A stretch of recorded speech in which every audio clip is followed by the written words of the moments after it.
Hello everyone, and thanks for joining us for today's webinar on repeating data migrations to Workday. On the webinar today, we have two of our solutions experts, Pavel Shvets and Branyo Repchek.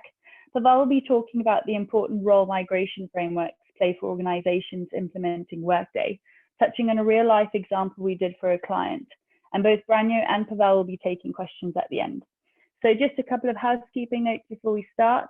As I said, we'll be answering questions at the end. So if you do have any, please just use the Q&A box to submit them. We'll also be sending out the recording and the slides after the webinar. So with that, I'm going to hand over to you, Pavel. All right. Thank you, Tessa, for introduction. Hello, everyone. Thank you for joining today. So what we'll be talking about really is how to do the actual data migration into Workday, right? So what we will focus today is not like Workday implementation as a project as a whole, but a small part. More specifically, how to shorten time to migrate data from your source system or from multiple systems. More than that, you can actually, if you think about it, you can generalize it into as basically migration to any system implementation with, just a bit of tweaks. Now, what is data migration really? It's just taking data from point A and putting it into point B. Usually, traditionally, from what I've seen, people are using Microsoft Excel to transfer data between organizations, using these Excel spreadsheets to communicate with their clients if it's a consulting company, and maybe embed some VB scripts or VLOOKUPs to verify the data they receive from a client. But it's kind of slow. It's very difficult to scale because how you can scale it is basically employ another consultant on a project. There's additional force needed on the client side to actually be capable of talking to two consultants or more consultants. So it's quite difficult. And it's prone to errors because you have kind of 2 points where you can have error. It could be on a client side providing bad data, or on a consultant side basically misinterpreting the data. And also, and maybe the biggest problem of these traditional methods, it's kind of optimistic. People do think that the data migration is like one-time run and nothing can go wrong, even when it was properly planned. It is very likely that something goes wrong. Some results will not be as expected, and the whole migration would need to be redone in smaller or larger scale. But these traditional methods, those are very viable. When you have small scale, simple data migrations, or if it's like a small project which could be done very fast using traditional methods, why not really? But let's focus on more complex projects where you have maybe thousands of records to migrate, or you do need to do those repeatedly. Now, the common data migration risks, which we will be trying to mitigate or lower, are that usually when people are using one system, they tend to introduce new attributes, they change attributes, they deprecate attributes. Sometimes they will deprecate and then reintroduce by maybe changing a name or something like that, and that can cause problems during data migrations. Also, there might be unrealistic expectations on what kind of effect the data migration would have, because sometimes just migrating to a new system which will accommodate new needs or growing needs, it doesn't mean that it will fix your data. If you just shovel data from point A to point B, you may not get what you are asking for, or your clients might not get what they are asking for or expect. Also, data migrations are underestimated. which means sometimes they are put as the last priority, and then with really deadly timelines, they need to be done, and it leads to errors and leads to problems later on after the new system is already online, already in production. And maybe, I don't know, most importantly, I already mentioned that expectation is to have migration done on a first attempt. If you combine maybe first point and the last point, it kind of makes sense, because usually when you do the migration, you find out that what is wrong. When you have the holistic view on all the data which are in the target system, then you can say, okay, so these people are missing these attributes, and it was because back then, like 8 years ago, these attributes were kept just differently. Now, how to decrease impact of these risks? Usually it's, or we use automated approach. So if you compare traditional approach, where you have one consultant working on a project in a sequence, and compare it to an approach which is automated using consultant and technology like accelerator or framework, you may see the data first, see the data faster throughout the project. So imagine that you have a project, like long-term project, and maybe in 1 quarter, 1/2 of the project, you can see the results in the target system using traditional approach. With accelerator, you can actually see the data faster, because pretty much most of the things are done. And with accelerator, you actually can first try to put the data into target system, see what's wrong, fix what's wrong, and then fix them and rerun the whole process, so you actually see the holistic view on the data. So, which means with automation, you cannot expect to fail, which is good, right? Because when you expect to fail, you are not surprised. There are no bad surprises. So you can rerun the whole process over and over again until it actually fits the expectations, and you can say, okay, this project is a success. Also, this automation, and kind of ties to that, it will lower impact of incorrect early stage decisions. Why? I think you already know why. Because you just fix it and rerun the whole process, and you will have all the data migrated at one go without any manual interaction, but maybe changing slight configuration to that automated process. Now, if you look at a data migration as we do it, it's usually like 5-step process, where you first like discover data, see what you have, but the discovery process is way shorter than in case of that traditional approach. You spend, maybe minority on discovery, then you implement something which will take the data, maybe join them together if you have multiple systems, find keys between multiple systems, and then push it into Workday, which means you have execution and basically even a validation steps automated, and output of that validation step, the automated step, you can use in step 5 in verification and correction. You can look into Workday. You can have some reports, some logs inspected to see what went wrong, why it went wrong, fix specific things, and you can again go with discovery, implementation, execution, validation, etc. Right? So this life cycle will really help you with consistent repeatability between projects, or even among your consultants or in your team necessarily. Usually it reduces operations downtime. Why? Because you just run the migration. It may take maybe 2 hours, but your old system can run up until that moment with no problem.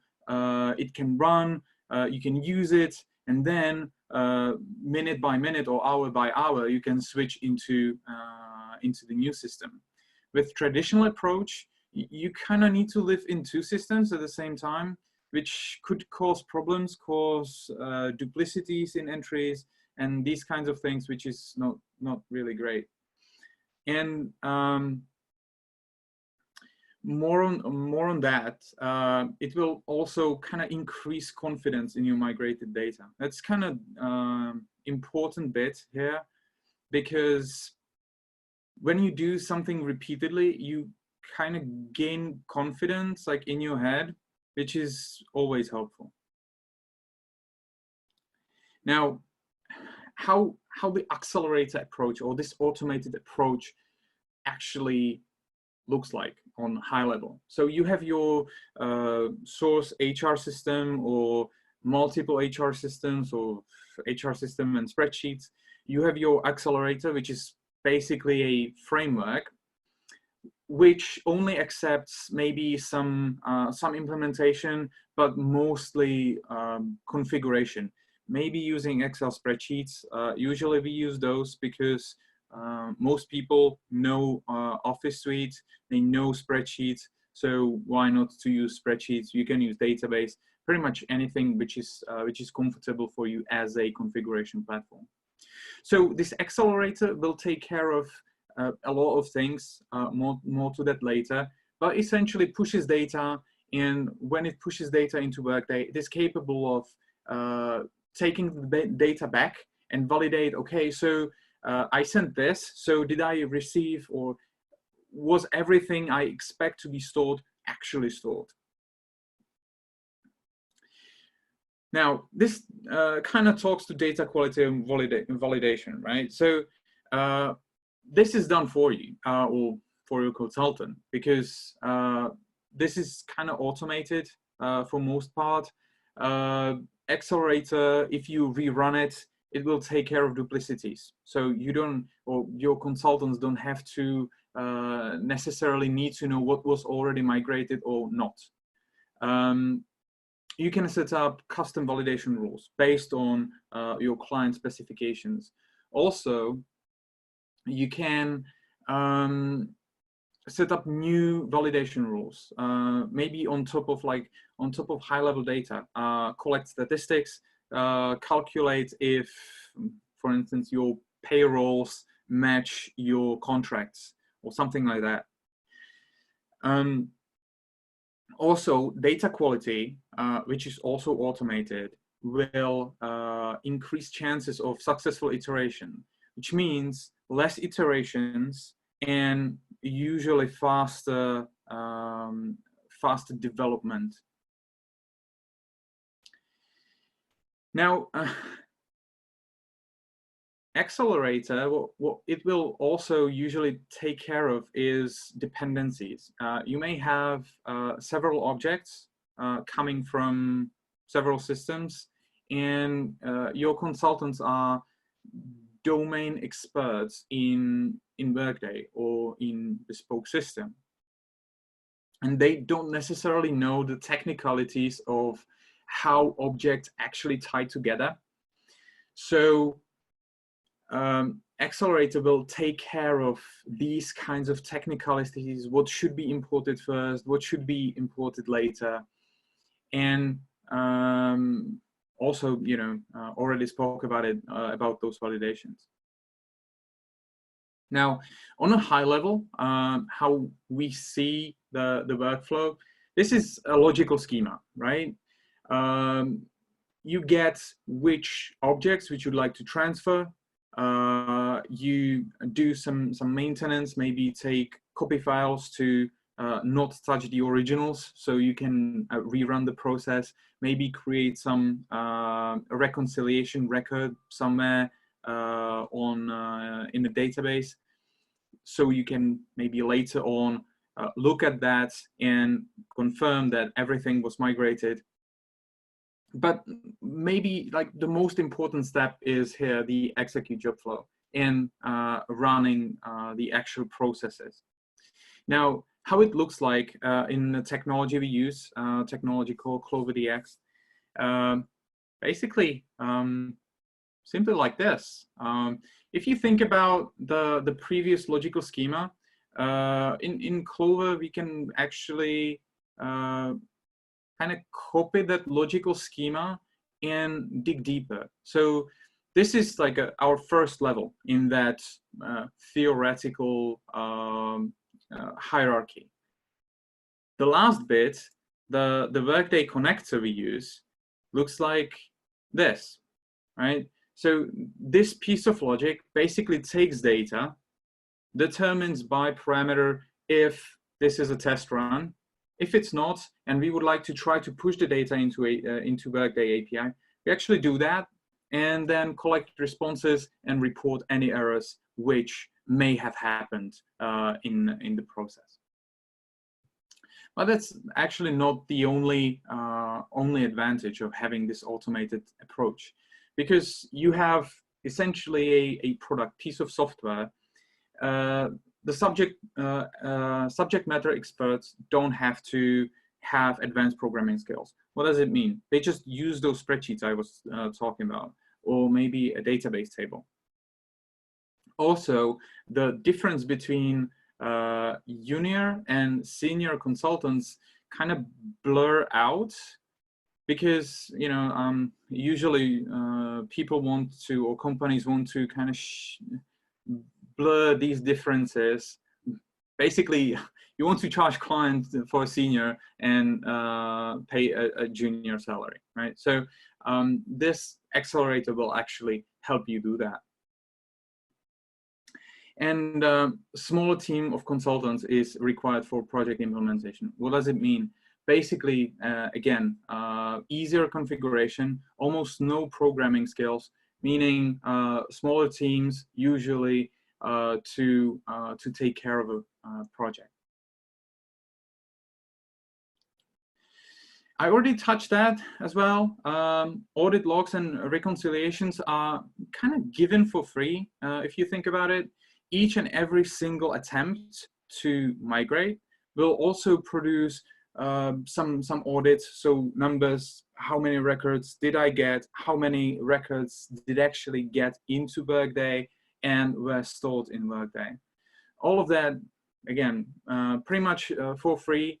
When it's developed, it's only about using it and checking reports, so your verification and correction stage is as easy as possible. Now, let's talk about how it actually looks like, right? So, already mentioned that we are using CloverDX as a data platform, which drives most of our solutions, including data migration solution. And what's good about it, or besides like us developing the platform, it also gives us quite confidence that whenever we need to connect to a new system or legacy systems, there are ways how to do it.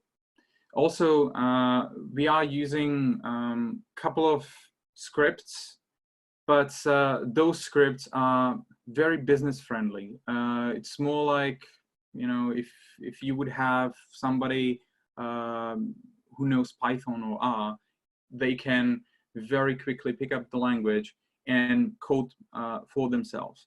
This is essentially how we work generally. We create a small framework, give that to our clients, and they basically maintain the framework from then on and extend based on their requirements. Usually how our framework work, they do have like client-specific rules, which usually don't have any configuration because it's client-specific, and more of a general rules, which will accept some configuration, maybe from that database I was talking about, or again, spreadsheets.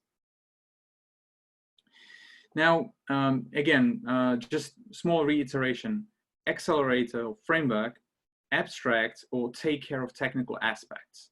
So your subject matter experts don't have to really need to be super technical to make changes or to be involved in the process at all. Now, again, small high-level schema or diagram, how the implementation generally works. So we have a set of connectors, and based on the system which you would like to take the data from, you configure which connector you would like to use. Usually it accepts something like host name or data object which you would like to extract, or things like that. If you have multiple systems, just imagine this connector box is 3D, and you can set up multiple connectors to multiple systems to get different sets of data into standardized stage, which is kind of in the middle of the whole solution. But before it gets into the stage, there might be some client-specific rules. Again, it could be as custom as comparing payrolls to contracts, or it could be more generic as I don't know, statistical analysis of how much you actually pay versus what you should be paying, or something like that to your employees. At the end, when you get data into Workday, there's a separate flow which will again take the data from Workday and data from your staging area and compare them to each other. If really nothing was lost and everything is present where it needs to be. Small reiteration. Remember on one of the previous slides where there was run, load, HR and applicants and all of these objects. So this is essentially how it looks like in Clover. Again, it's a box which you run, and based on definition, it will load that specific object, which means you don't have to run the whole thing, really. You can just focus on small bits of your data sources and run them separately. Now, what the previous box runs is essentially what was the logical schema on like 2 slides before, right? There's a lot of similarity. You can see loading staging area, mapping output, running business rules. It's all fairly standard, and basically the reason why I told you at the very beginning, it's very general process. It doesn't have to be Workday. It could be, I don't know, whatever. And since we were talking a lot of time about configuration, why not to show you how the configuration actually looks like? This specific one basically maps data from a source system, which is in this case actually Excel spreadsheets. So Excel spreadsheet map other Excel spreadsheets and maps it to the staging area. Usually we allow to maybe create some simple calculations as well, or some simple formulas which you can apply on your data to maybe change date formats, or calculating maximum salary out of minimum salary if you have salary plan, or things like that. So with this, I would like to quickly summarize what we talked about in past 20 minutes or 25 minutes. So we talked about traditional approaches, briefly mentioned what it really is data migration, what are the risks we are seeing quite often, quite frequently, suggested something how we can mitigate or lower those risks, and then we browsed through some advantages of having automated approach. We briefly showed how we do that in CloverDX, and I think now is a good time to do Q&A and yeah, answer your questions. Thank you, Pavel. So yes, we've got some questions, so I'm just going to throw them over to you. So someone has asked, how many standard Workday validation rules do you have in your standard solution? This is actually something I can maybe chime in a little bit. This is okay. Branislav speaking. So this is actually an interesting question to ask because we validate a lot of data as it goes through. So there are few dozen rules that validate all kinds of things, from like simple ones, whether, for example, a salary is not a number and it's not an empty and so on, all the way to rules that validate referential integrity. For example, if some sort of a position exists in the system and it's not a typo or something like that, because some of the source systems don't have these kind of constraints, and you can easily have data that doesn't make that much sense. And so I'm not sure what you mean by like standardized rules, but we try to validate everything even before it gets to Workday. And then of course, Workday performs its own validation on top of the data. So if something is incorrect from the point of view of Workday, it doesn't get loaded, and any subsequent record that would depend on that is rejected as well. So we get a full kind of a trace of the issue that was found either on our end before the Workday upload or even after the Workday, and we never upload incorrect data. And once the data is fixed, you can rerun the whole process and it will just finish the loading the records that haven't been loaded because of some data issues. Thank you. So we have another one. Can you please give an example of Workday connectors? Is it the same as iLoad templates? So historically, we used iLoad templates, but that was a long time ago when the SOAP APIs were not as mature as they are right now. But since then, we kind of transversed from iLoad templates into calling SOAP APIs directly. And this is one thing that actually helps us with the validations that you mentioned, because SOAP API gives you a lot more information about what went wrong. We can handle it much better than using the templates. And so it gives us more control over the whole process, even though it was initially a little bit more work than using the templates.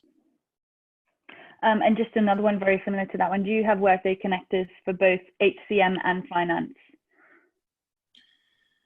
I think currently we have most experience with HCM migration, but I think Finance uses pretty much the same SOAP API. So it could be adjusted and use pretty much the same framework, same accelerator to connect to Finance as well. Thank you. So we have another one on auditing. Does CloverDX Accelerator have the capability to perform end-to-end reconciliation, or does this need to be built in? So you do get a report at the end, but if you have like some specific reconciliation needs, you would need to add them to the accelerator. Of course, we do provide things like comparing how many employees went in or that kind of stuff. But if you have something specific, you can always add that to the accelerator. The framework is actually flexible and it allows you to keep track of all data that flows through, depending on what you need. Okay, thank you. We have another one. Do you have an ID generator to create a new Workday employee ID? Example, if you have from two systems employee ID, so you need a new Workday employee ID, I think is the question. To be honest, I'm not quite sure if what kind of IDs Workday actually generates, but it should be like super simple to create one. Yeah, I'm not sure I follow the question either, but basically Workday gives us the IDs for the entities it loads, right? So we do not try to somehow artificially create IDs. And if an ID is missing, we always generate a new one if it's needed. That's kind of a generic thing in similar accelerators. And we either ask the system to give us the ID for the entity it created when we load it into it, or if we need to, we have an easy way of creating new IDs so that they do not collide and conform to whatever requirements the target system has. Or if the question is more like, okay, I have two different systems, same person, how do I match it in Workday? We usually do that like way before we actually send anything to Workday, try to figure out, okay, so these two records are for the same employee. If so, we will treat it as a single employee. Hope that answered the question. Okay, thank you. So we have another one. How do you decide the relations in source system data to create final data file to load into Workday? Can you repeat the question, please? Yes, so it says, how do you define/decide the relations in source system data to create final data file to load into Workday? Or do you need maybe more elaboration on that one? Okay, hopefully we actually answered this with the previous question, but usually we use some deterministic approaches how to do that. But you know, Clover gives us flexibility. If we would like to employ some sort of machine learning or AI, we could probably use, I don't know, neural networks to identify that two records actually belong together. But it would really depend on use case. Yep. And also one part of that is the definition of the mapping. I think Pavel had a screenshot of that on the slides.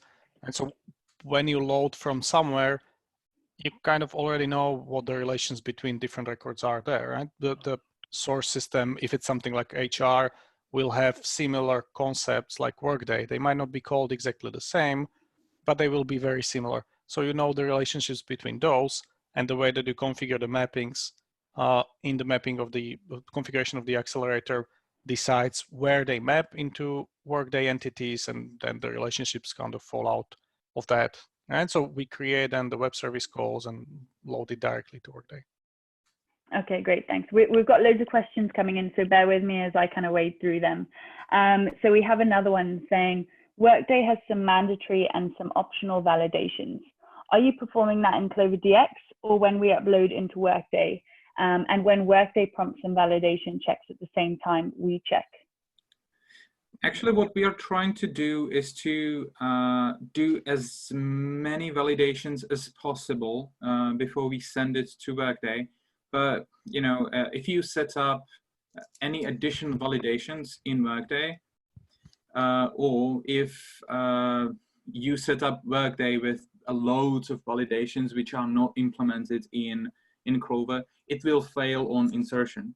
But using that SOAP API, which we were talking about a while back, will basically gives us insight on why records failed and why we moved out from iLoad templates.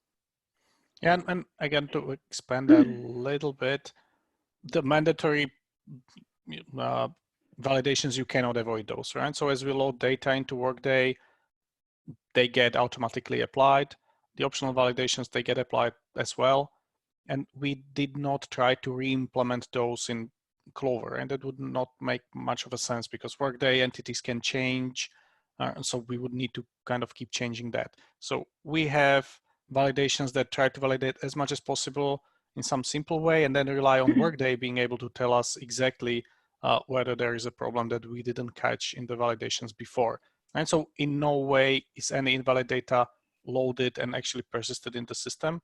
We always get either error message before we even try to load it into Workday, if it's something that we have validation for, or if it's response from Workday API, it doesn't get loaded, we just get information and it's reported back to the user saying that Workday reported that something is wrong with whatever entity it's trying to load, and you can fix it, right? So this is kind of the approach of expecting failures. You can rerun it as many times as you want, and it will never load duplicate records or something partial or anything like that, right?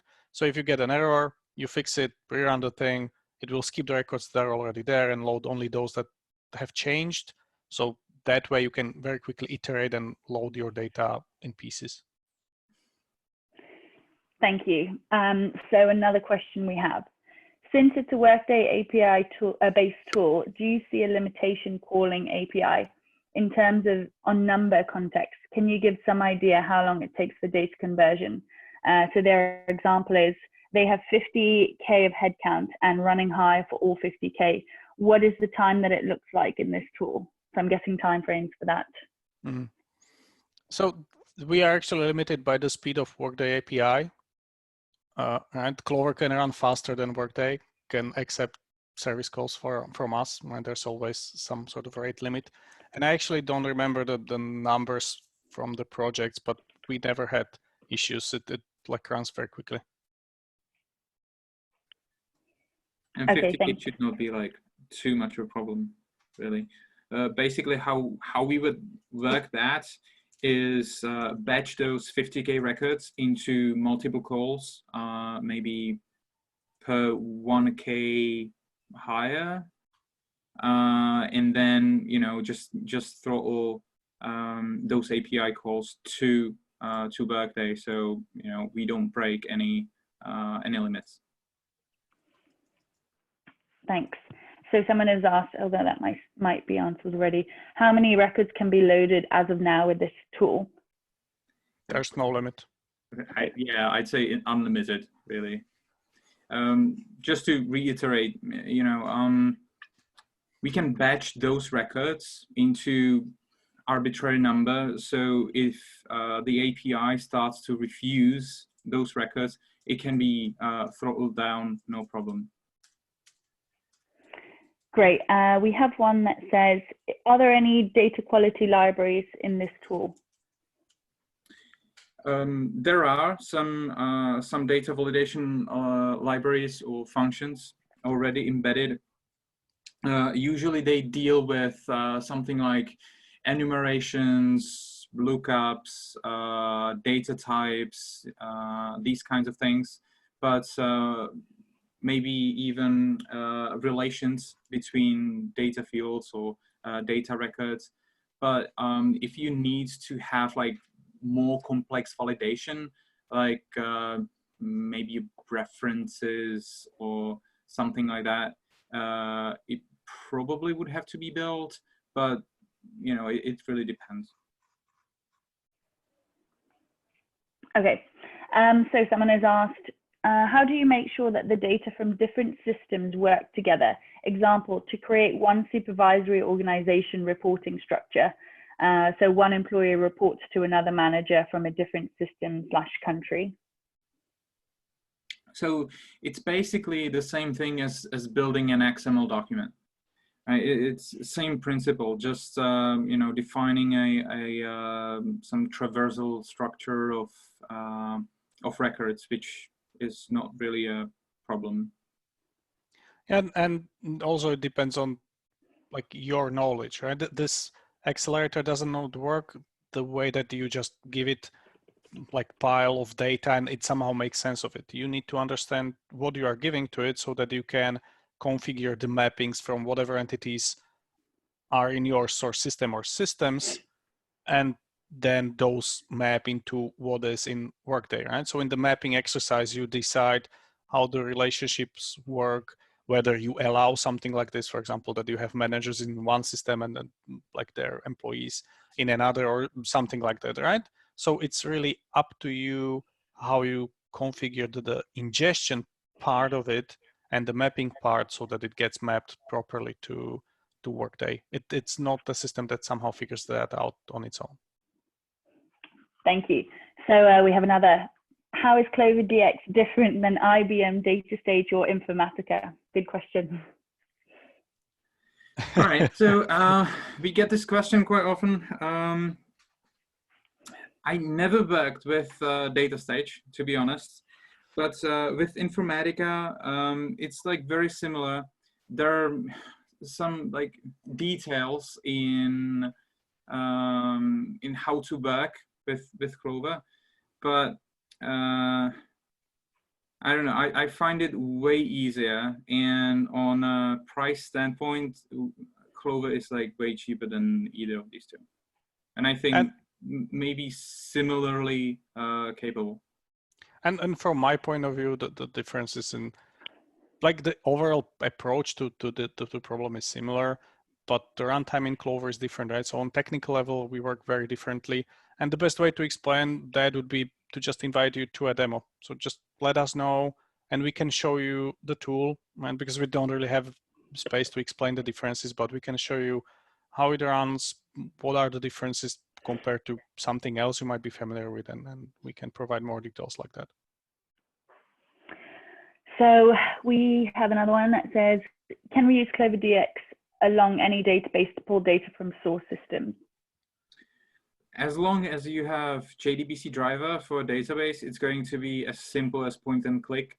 And if that would be a database, something like, I don't know, Airtable or Google BigQuery, even though I think BigQuery already ships with JDBC driver, it could be as simple as a couple of components connected together, as you saw on one of the screenshots we showed you before. Yeah, basically any source you can connect to this. Okay, so is there a functionality to compare the data from one employee during the different builds? For example, P1 employee created no errors, but in P2 there is now an error. Yeah, we do compare the data. The way that the migration works is that it actually remembers which entities, not only employees, but also other elements that you are migrating, were migrated successfully and will not try to load those again, right? This is something that prevents you from doing exactly this. So you have a correct load the first time, but the second time it's wrong. But you can always go into the table where this information is stored and mark someone as not completed, and it will try to load it again, and then basically relies on the internal logic in Workday to decide what to do with entities. And obviously, if there is an error in the second one, it will get caught and rejected just as if it was a first run. And so you can actually run someone multiple times if you want to, but typically it's not done, because once an entity or a person is successfully migrated, you do not want to do it again. You just want to move on with something else that's not there yet. So when you said you're using SOAP web services, does that mean you use Workday web services? Yes. Okay, quick one, an easy one. Are multiple character sets supported in the tool? Example, French, German, etc. Well, basically, Clover supports, I think, all of the character sets which are supported by Java. So no problem there. Default is UTF-8, so that should cover pretty much all the regular languages. Yeah, and the whole Clover and the framework, it uses Unicode internally. So even if you have like employees in China or French and mix and match them, it doesn't matter. And we can handle any character that you can show on a computer. Okay. What is the skill set programming languages you need to learn in order to use CloverDX?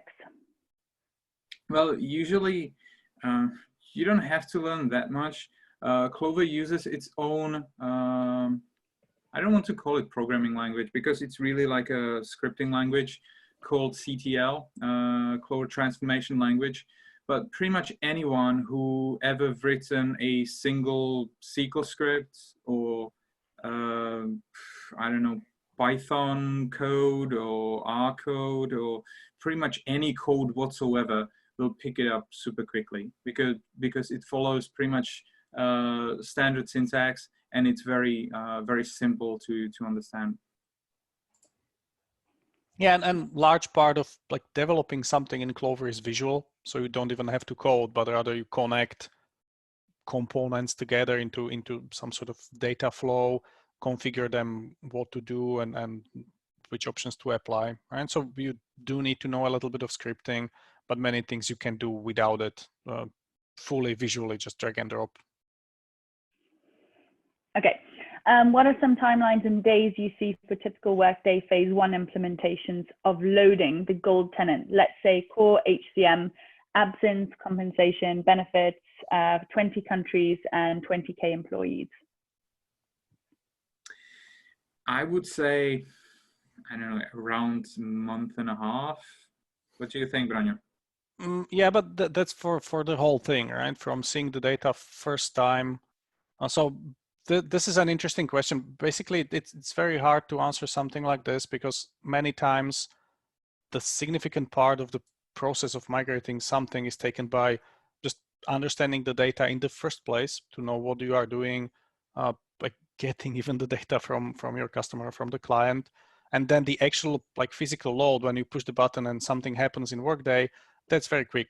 And as I said, we are basically limited by the speed of Workday API. So the physical transfer of the data is very quick, but the process of getting there, of getting all the data that you need, can take like from days for like smaller companies who have data in one place, and it's easier for them to manage that, to like even months if you have someone with thousands of employees scattered all over the place, and it can just take a lot of time to get all the required information into the system. Well, most of the work is usually in the validation and custom rules to work with the data, as I've seen. So when you have a this accelerator or framework, you just focus on small bits and pieces, which can take, I don't know, roughly weeks. And you don't have accelerator and you need to build first accelerator, I would say, you know, that month and a half or maybe 2 months. But, you know, it's really hard to answer. Okay. Has this tool gone through Workday folks review just to get more comfort level? So I guess you are asking if we are a Workday partner or something similar. So we are not. While we did work with Workday team on their support end when we created it the first time, this is not something that's like officially endorsed by Workday or anything like that. It just works and that's it.